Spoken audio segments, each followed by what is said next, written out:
আজকে আমাদের মেনু হচ্ছে উচ্ছে কুমড়ো ভাজা। উপকরণটা দেখে নেবে।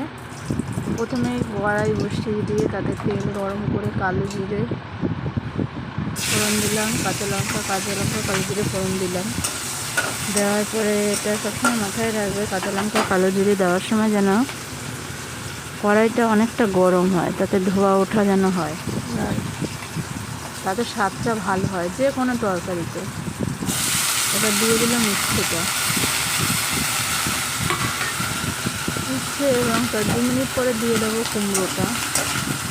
কারণ উচ্ছের জলটা হালকা মজিয়ে নিয়ে তারপরে কুমড়োটা দেবো এবং দুটো দিয়ে ফুল আছে, দুটোরই জলটাকে আমরা একদম শুকিয়ে নেব।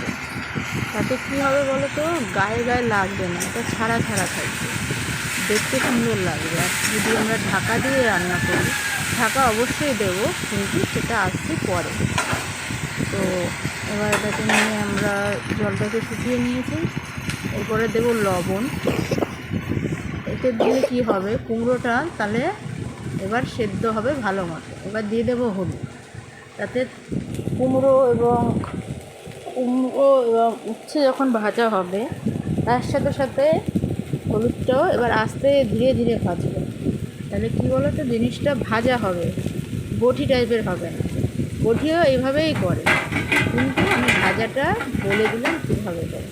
সবাইকে অসংখ্য ধন্যবাদ।